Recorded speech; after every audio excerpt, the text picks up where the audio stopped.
Bonjour, Dongo, le conseiller, l'agripreneur et le promoteur agricole.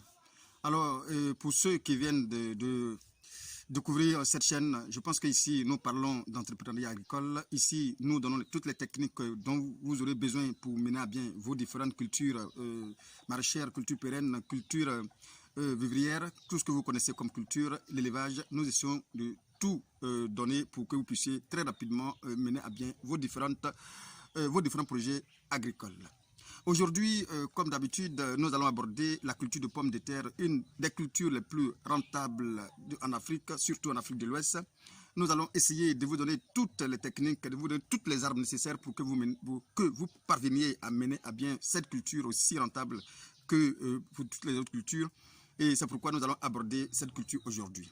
Alors, il faut dire que la pomme de terre est une des cultures maraîchères les plus pratiquées en Afrique de l'Ouest, bien évidemment.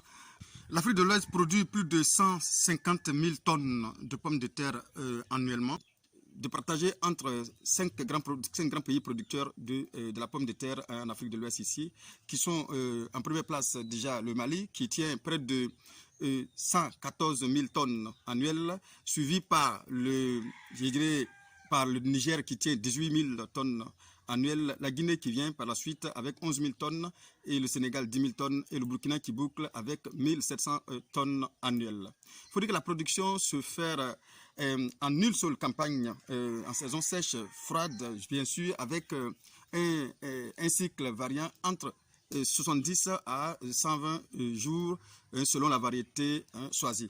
Alors, pour faire la pomme de terre, il faut forcément un support, c'est-à-dire qu'il faut une terre faible, bien évidemment, pour un terrain, je dirais plutôt un terrain pour mieux réussir votre culture de pomme de terre. La pomme de terre, il faut dire que préfère les sols plus ou moins légers, ça veut dire les sols sableux, les sols sableux limoneux, et les sols limoneux, je dirais sableux, et je dirais aussi et les sols sableux argileux, effectivement. Il faut forcément que le sol soit vraiment léger parce que ce sont des cultures à tubercules.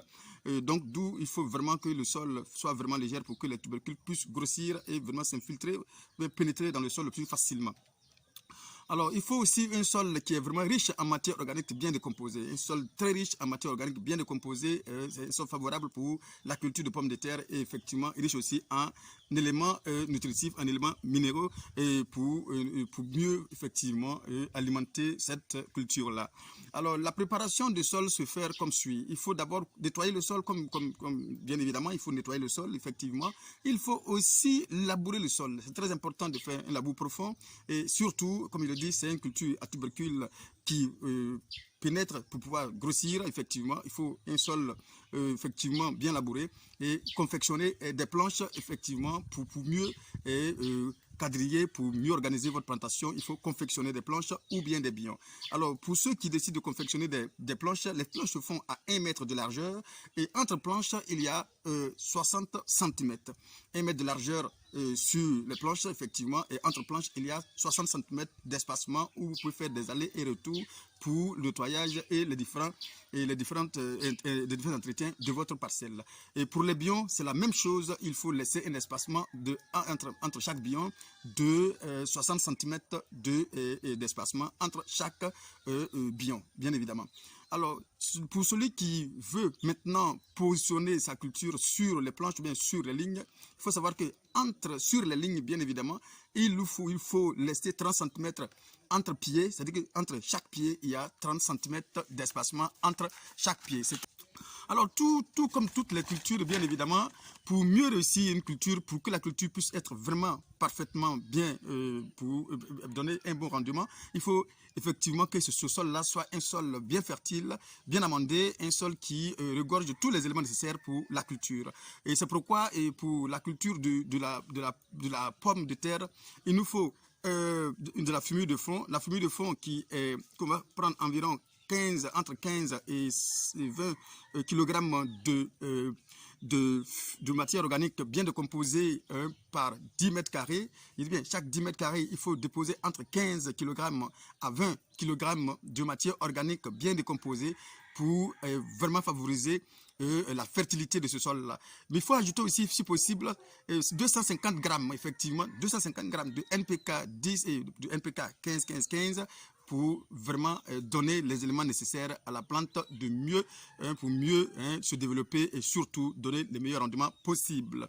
Alors, il y a comme fumier d'entretien, effectivement, on peut aussi ajouter par la suite aussi de l'MPK 15-15-15 pour celui qui n'a pas peut-être mis au départ. Il peut ajouter par la suite le même MPK 15-15-15 comme fumure d'entretien par la suite pour donner la force à la plante pour mieux se développer effectivement.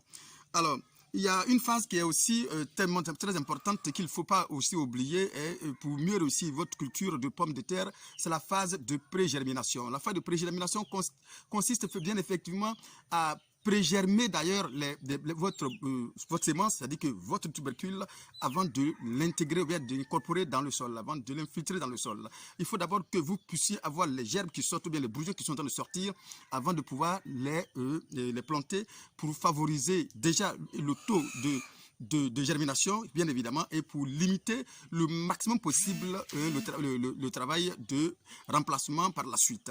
Donc, c'est pour ça qu'il faut maintenant, bien évidemment, faire pré-germer vos différents tubercules avant de les mettre en sol.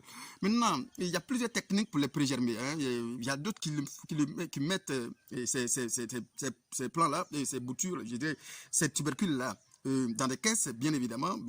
Effectivement, c'est dans les caisses-là, ils vont faire pré-germer. Mais pour faire pré-germer, il faut faire attention. Et on les met sur une couche unique, et il ne faut pas superposer les plants devant les tubercules lorsque vous les disposez. Il faut éviter de les superposer. Et d'ici déjà, en disposant, il y a quelques tubercules qui ont déjà des germes. Il faut que la partie qui germe déjà doit être au-dessus pour ne pas que la racine, je dis, les tiges puissent s'infiltrer, ça sera avoir des difficultés pour se développer. Il faut que ça regarde le dessus pour favoriser son évolution, bien évidemment. Alors, donc, comme je dit, il y a plusieurs manières de faire pré-germer. Donc, la pré-germination, comme je l'ai dit, c'est de ça qu'il s'agissait. Il faut d'abord le faire pour que vous puissiez avoir le taux possible, un taux élevé possible je dirais, de boutures possibles pour pouvoir les implanter facilement dans le sol pour éviter de faire de remplacement. Alors, d'une fois vous avez des boutures qui sont déjà sorties, il faut maintenant passer à la plantation. Et la pré-germination, je vais souligner que ça se fait à partir du mois de novembre. Début novembre déjà, il faut déjà commencer par préparer votre pépinière, je dirais plutôt.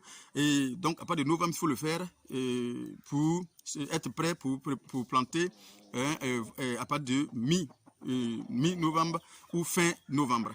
Voilà, donc si une fois que vous avez fini de faire lever et de faire pousser des bourgeons, il faut passer maintenant à la plantation proprement dite qui se fait à partir du mois de novembre.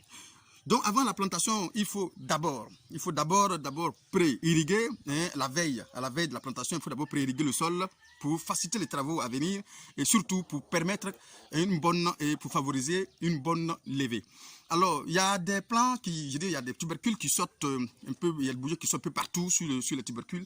En fonction de la taille de votre tubercule que vous avez déposé en pré-germination, il y a des tubercules il y a des bourgeons qui peuvent sortir un peu partout. Alors, pour ce faire, il faut les découper. Il faut savoir les découper. Il faut faire des coupes d'abord horizontales et il faut couper horizontalement d'abord par la suite. Et ensuite, on peut couper verticalement en fonction du nombre de bourgeons qui sont sur votre tubercule.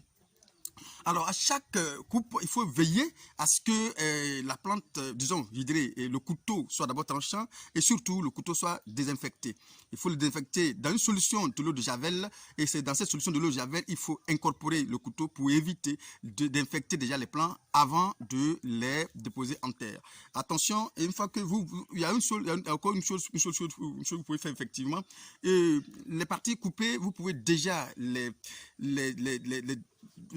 verser de la cendre dessus, les incorporer dans de la cendre pour éviter les pourritures lorsque vous allez déposer en terre. Donc, veillez au moins à ce que les parties coupées puissent sécher un jour ou deux.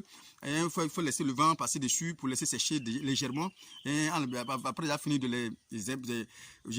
les mélanger avec la cendre, il faut les laisser au moins une journée ou bien deux avant de les déposer maintenant dans le sol, bien évidemment. La plantation se fait sur le biome comme sur les planches. Disons, entre chaque plan, il y a 30 cm et entre chaque ligne, il y a 60 cm. Donc, du coup, entre chaque plan, vous allez mettre 30 cm et entre chaque ligne, il y a 60 cm.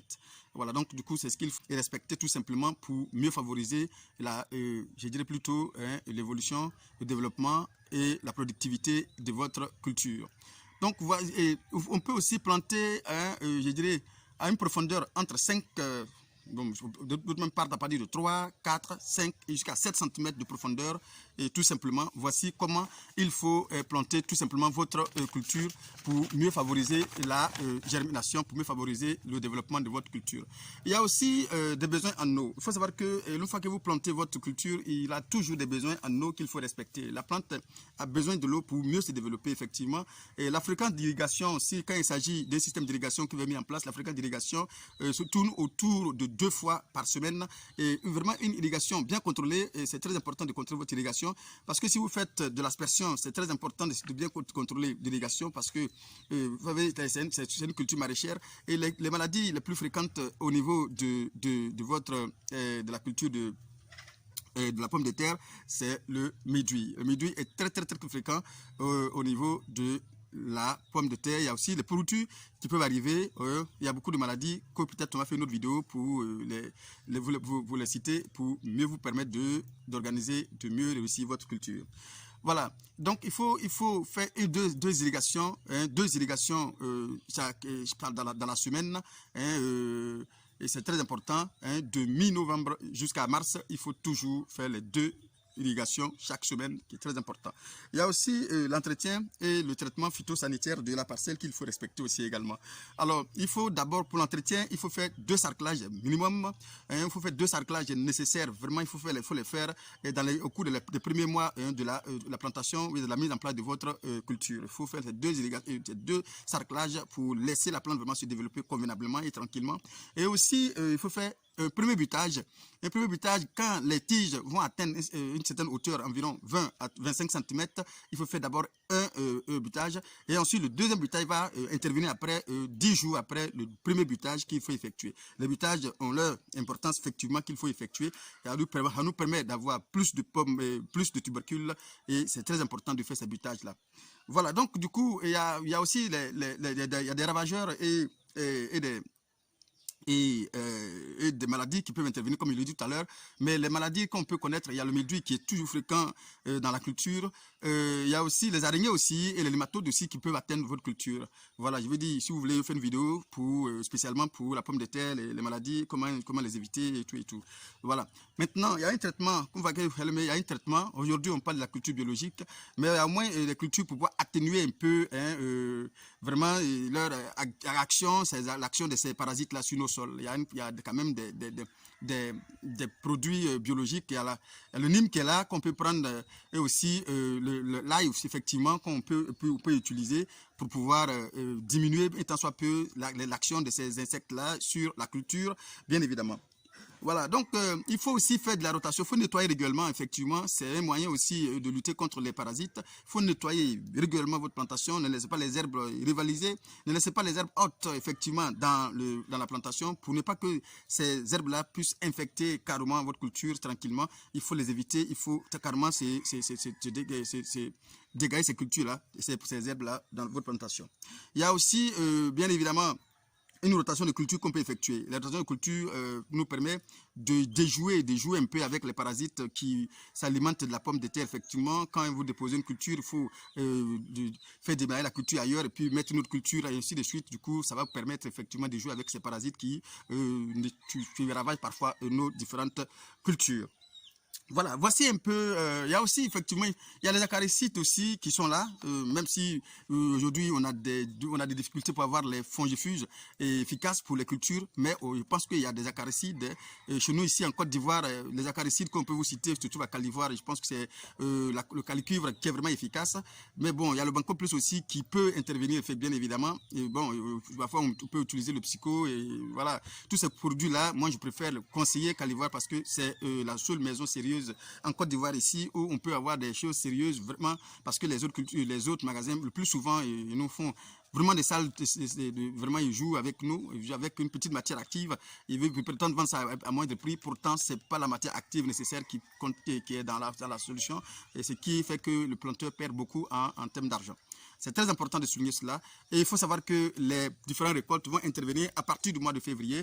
Et entre février et début mars, déjà les premières récoltes peuvent intervenir. On peut déjà commencer à voir les premières récoltes. C'est très important de suivre le calendrier culturel en termes de pommes de terre. Parce que quand vous ratez votre calendrier culturel, cela parfois vous amène à faire beaucoup d'échecs parce que c'est en fonction des conditions de vie de la culture qu'on vous donne les périodes à laquelle il faut mettre la culture en terre, et c'est très important de respecter cela. Alors, c'est le même Dongo, encore une fois, qui vient encore pour donner une culture qui peut vraiment vous aider vraiment dans votre épanouissement personnel. C'est pourquoi je vous conseille cette culture. En Côte d'Ivoire, ici, je pense qu'on n'a pas encore cette possibilité de faire de la pomme de terre à grande échelle. Nous sommes toujours en train de faire des expériences pour voir comment on peut vraiment faire la pomme de terre ici en Côte d'Ivoire. Mais le Mali et les autres pays sahéliens, je pense que ceux-là sont avancés en termes de production de pommes de terre. Alors, merci encore une fois. C'est le même Dongo. À bientôt pour une autre vidéo.